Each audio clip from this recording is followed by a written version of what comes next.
Olá, uma boa tarde a todos os irmãos aí, fazendo mais uma vez um vídeo aqui a respeito sobre. Peço desculpa aí a todos aí. Afoguei agora há pouco e não recuperei direito. Fazendo aí um vídeo a respeito da seita, né? Ou melhor dizendo, o pessoal que já conhece aí, a religião católica, né? Da qual eu fiz parte durante mais de 30 anos da minha vida, com a minha família, com a minha esposa. Todo aquele ritual, toda aquela orgia espiritual, né, que é ensinada e é praticada naquele antro.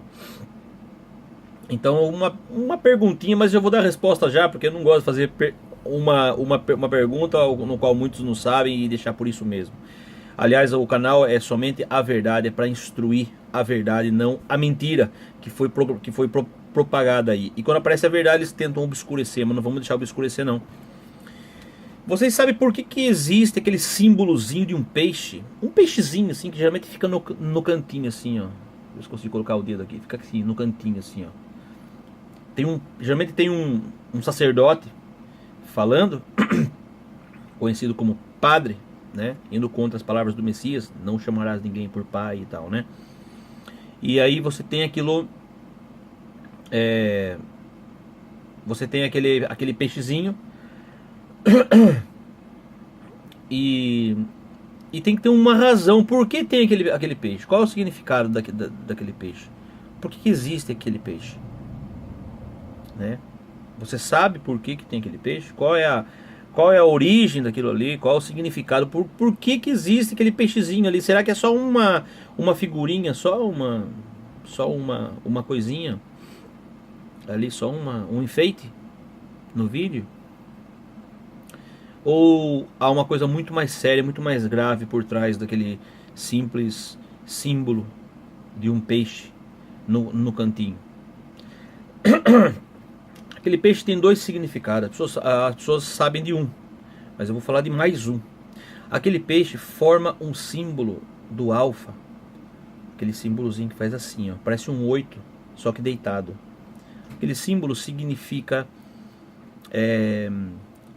eternidade, significa sempre, significa para sempre, sem fim. Na verdade, eu falei eternidade, mas quer dizer a mesma coisa, sem fim, não tem fim, fica sempre ali dando aquela volta. É sem fim, ok? Blasfemando já, né, e colocando no lugar de, né, que é blasfemar, né,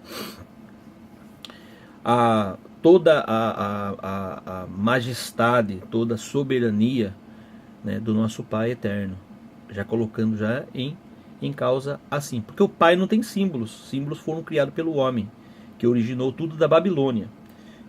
Vamos voltar ao peixe. O peixe, que é mais nítido que você vê ali, um peixe, né? O peixe, ele tem um nome, no latim, chamado de dag. E o diminutivo de peixe, ou seja, peixinho no português, significa Dagon. Dagon era um deus cultuado pelos filisteus. Os filisteus cultuavam um deus chamado Dagon, o deus Dagon. Esse deus tinha uma forma, eles tinham lá uma estátua. Isso não é história só, e não é o que eu estou falando. Está nas escrituras. E nós vamos ler, tá bem? E esse deus, ele era uma estátua onde eles cultuavam os filisteus na época quando eles roubaram a arca da aliança lá das tribos de Israel, né? Quando eles roubaram lá de Judá. Quando eles roubaram a arca, eles colocaram essa arca perto desse deus, dessa estátua que eles chamavam de Deus, né? E essa estátua tinha uma forma. A forma dela, o que era? A cabeça dela era a cabeça de um peixe, certo? Era um corpo, digamos, humano, ou um corpo parecido com o humano, mas a cabeça era um peixe. Por isso que chama-se dentro, para quem é católico, sabe do que eu estou falando, ou não sabe, porque não quer saber. Porque eu também era católico, e eu sabia muito bem, e eu sei muito bem, que na época eu não queria saber de nada. Tudo que me davam para comer, eu comia e estava calado. Não é? E é assim com você também. Eu creio que de 1000 pessoas, uma de 1000 católicos, talvez, um católico esteja ainda vendo esse vídeo agora com 5 minutos e 8 segundos de tempo. De 1000, talvez tenha um. Mas pelo menos um sendo salvo, já é um. Não é pelo menos nenhum, mas já é um. Não é? Quando eu digo salvo, gente, eu não levo a salvação a ninguém, eu não sou salvador e eu tenho que estar sempre explicando, porque eu sei que depois vem machadada para cima de mim por uma meia palavra que eu falo que não entende, ou fazem de conta que não entende, ou não querem entender. Tá? Salvo no sentido assim, liberto do sistema religioso, não é salvo para salvação eterna. Isso daí o Messias já veio, já deu, já morreu, não precisa ficar lá fazendo sacrifícios e oblações e nada para ser salvo, porque ele já fez, o sacrifício dele foi perfeito, ou não foi, ou você precisa ainda fazer alguma coisa pela sua salvação. Precisa? Você tem que amar o próximo, como está escrito, isso sim, claro, senão você perde o direito a essa salvação, perde o direito à vida eterna. Estou falando errado aqui, a salvação foi libertar do pecado, do sistema religioso, do sistema que havia naquela época, e que está aí até hoje, de uma forma diferente, até mais incrementada, mas está aí ainda. Tá? Então tem que explicar nos mínimos, ainda talvez não esteja bem explicado ainda, vai vir gente aí massacrando. Então eu estava falando que a gente ia ler, nós vamos ler. Então é assim, o Deus Peixe foi destruído totalmente pelo nosso Pai, pelo Criador. Não é? Segundo o que está escrito nas Escrituras, não é? Que está dentro da Bíblia. A Bíblia é um conjunto, né? Dentro tem as Escrituras. As Escrituras foi feito um conjunto chamado de Biblos, em latim, que significa para nós em português Bíblia, mas é Biblos, que é conjunto de livros, tá? Ou uma compilação de vários livros num livrão só. Chama-se de Biblos. Então está escrito dentro dessas Escrituras, que fica dentro do Biblos, da Bíblia, ou biblioteca, né, que é onde se guarda esses livros, foi destruído pelo nosso Pai. Um dos símbolos mais óbvios que o catolicismo romano é apenas o amaldiçoado satanismo vestido e camuflado como cristianismo. É essa ridícula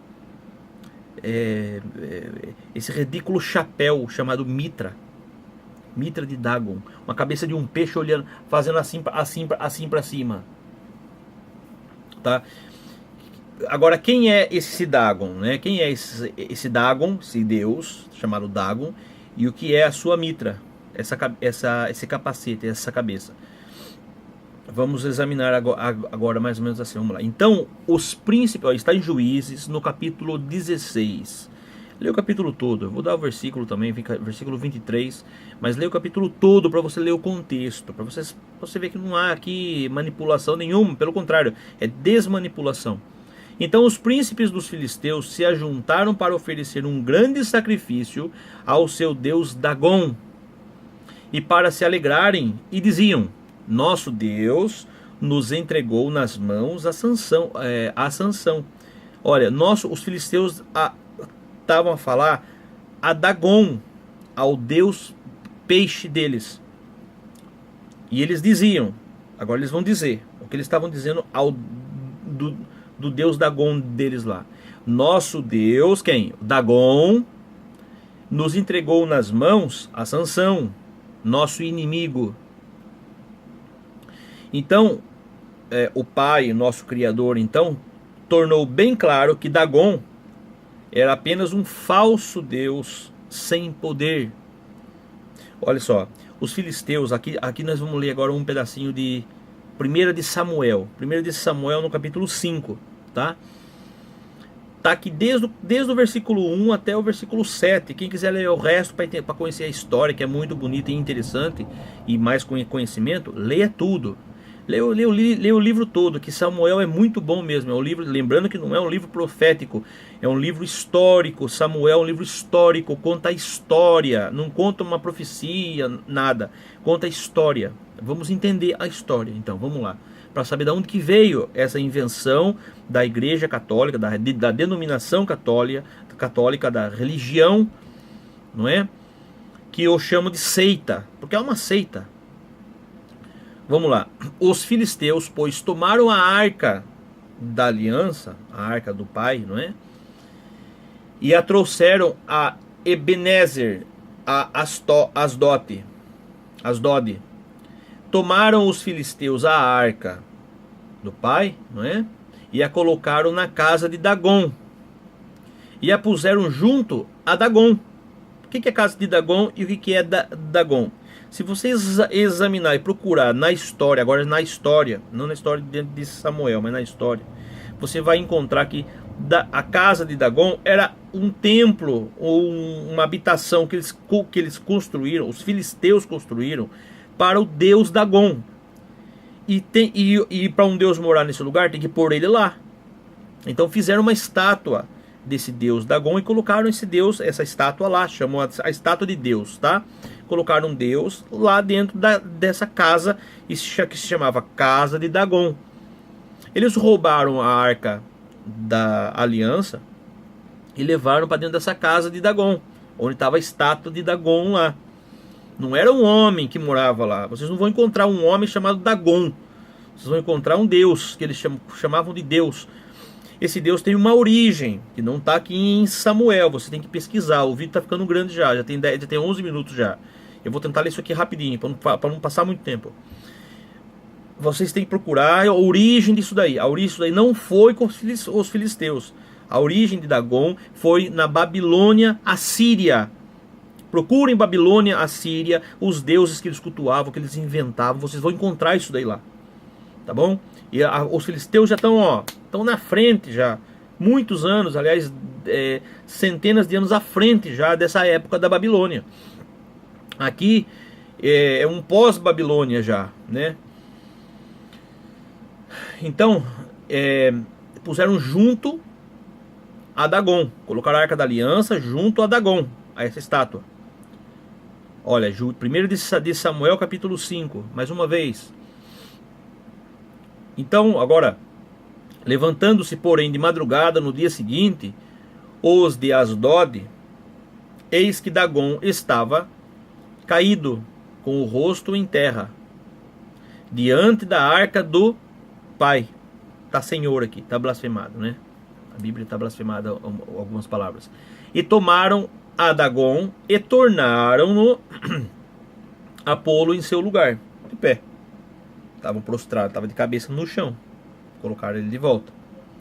E levantando-se de madrugada, no dia seguinte, pela manhã, eis que Dagom jazia caído, com o rosto em terra diante da arca do Senhor.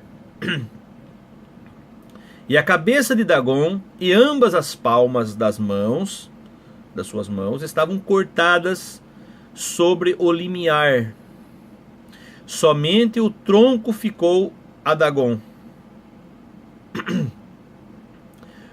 Por isso, nem os sacerdotes de Dagom, nem nenhum de todos os que entram na casa de Dagom, pisam o limiar de Dagom em Asdod, até o dia de hoje.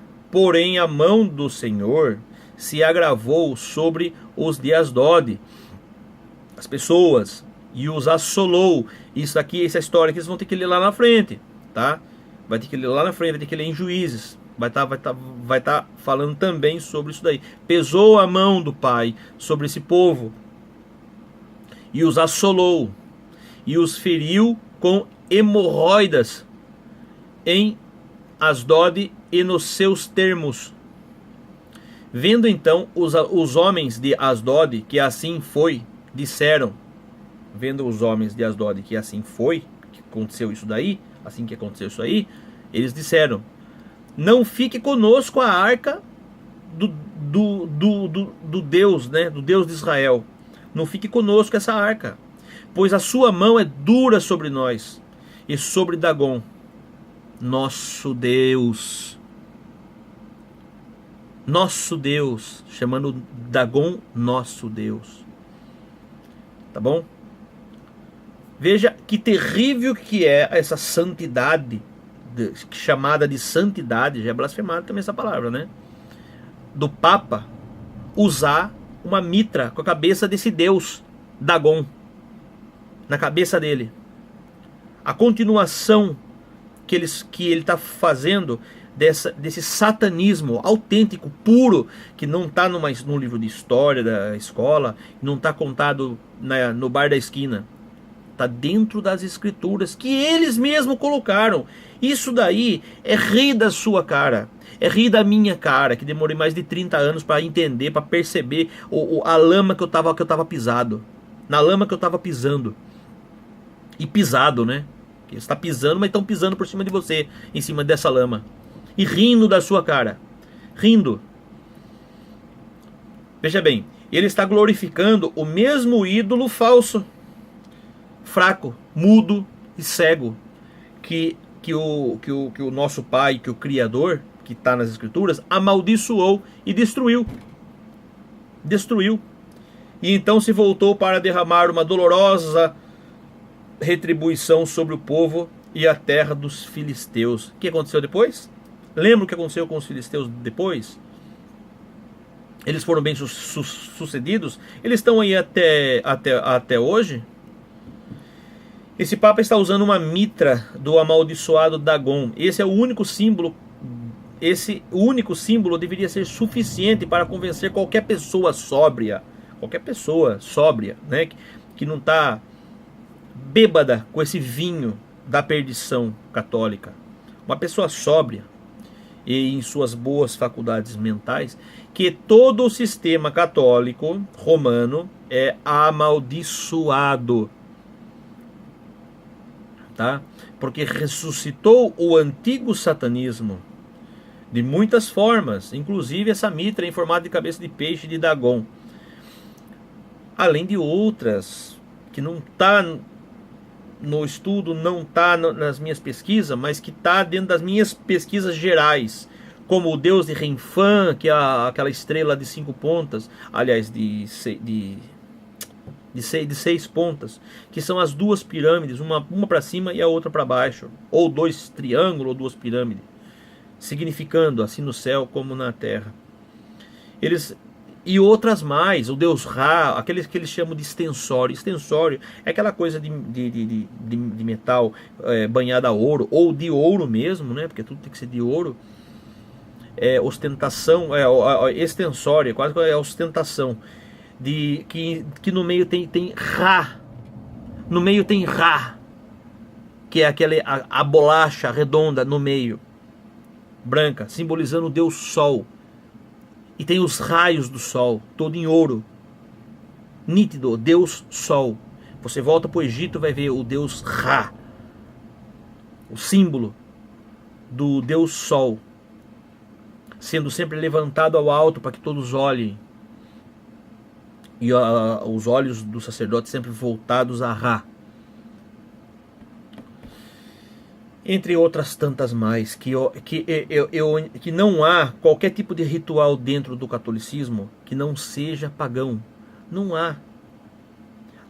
Até inclusive a palavra ritual já é pagã.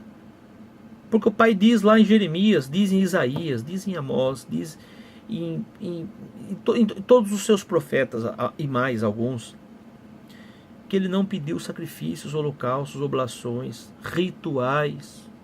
Ele não pediu. E as pessoas fazem porque fazem e querem fazer isso daí. E muitos cegos, sem entender nada e sem querer entender, que ainda é pior.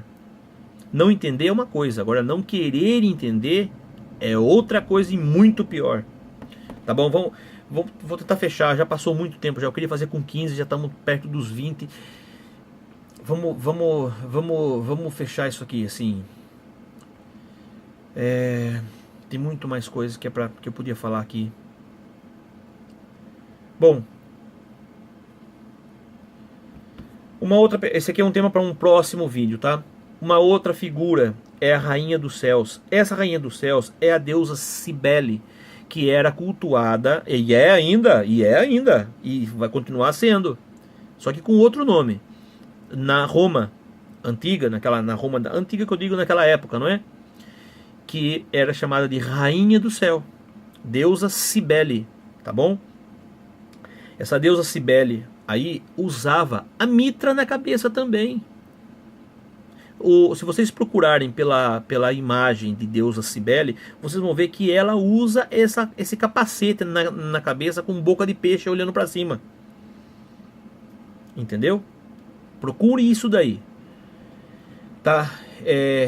E agora a passagem que fala sobre essa rainha do céu, que é altamente provável que a Virgem Maria, como dizem na denominação, na seita católica, possa ter sido tomada a figura dessa deusa Cibele, considerando especialmente o uso dessa mitra.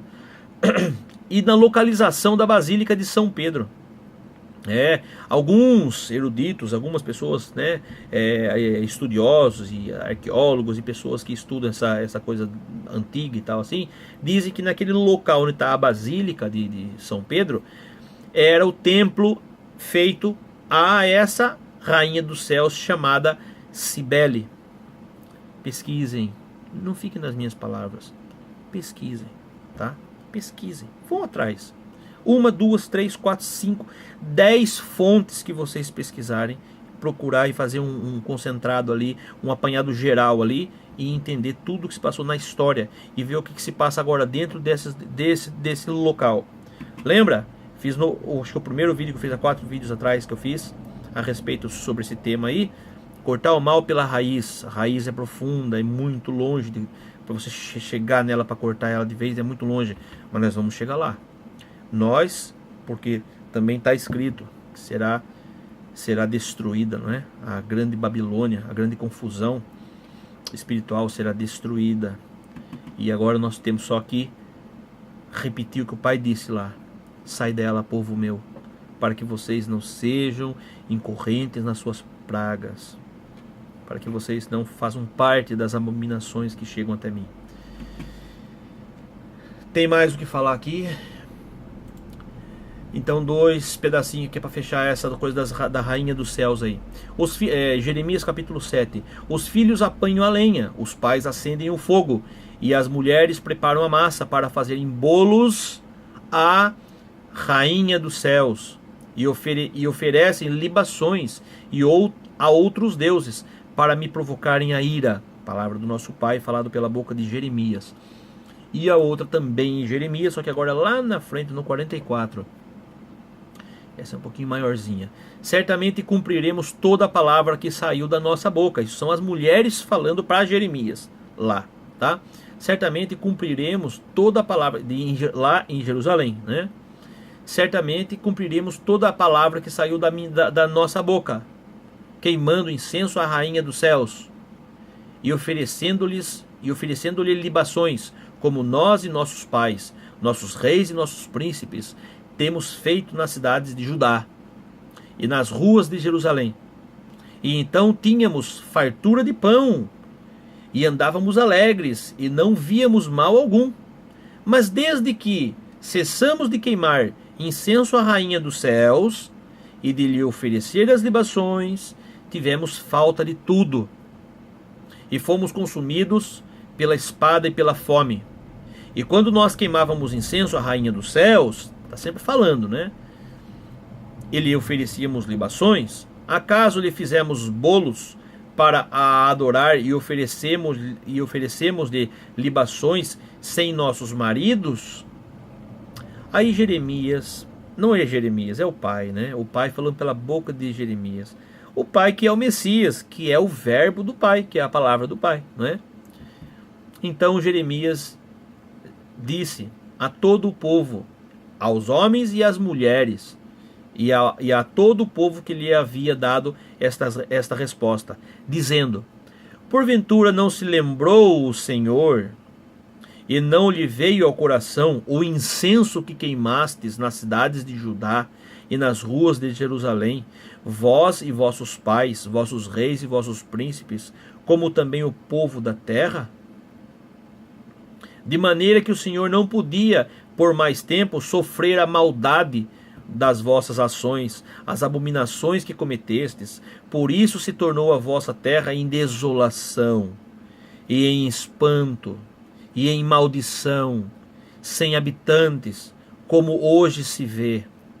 Porque queimastes incenso, e porque pecastes contra o Criador, o Pai, e não obedecestes a sua voz, e na sua lei, e nos seus testemunhos não andastes. Por isso vos sucedeu esse mal, como se vê neste dia. Disse mais Jeremias a todo o povo e a todas as mulheres, porque quem falou isso aí para Jeremias foram as mulheres, né? Ouve a palavra do Senhor, vós, todo o Judá, que estais na terra do Egito. Assim fala o Senhor dos exércitos, o Pai, o Deus de Israel, dizendo: vós e vossas mulheres não somente falastes por vossa boca, senão também o cumpristes por vossas mãos, dizendo: certamente cumpriremos os nossos votos que fizemos de queimar incenso à rainha dos céus e de lhe oferecer libações. Confirmai, pois, os vossos votos e perfeitamente cumpri-os. Portanto, ouve a palavra do Senhor, todo o Judá, que habitais na terra do Egito. Eis que eu juro pelo meu grande nome, diz o Senhor, que nunca mais será pronunciado o meu nome pela boca de nenhum homem de Judá em toda a terra do Egito, dizendo: vive o Senhor, e o nome do Senhor. Ele cumpriu. Foi blasfemado, colocado Deus. A paz a todos e até o próximo vídeo, pessoal. A paz, meus irmãos.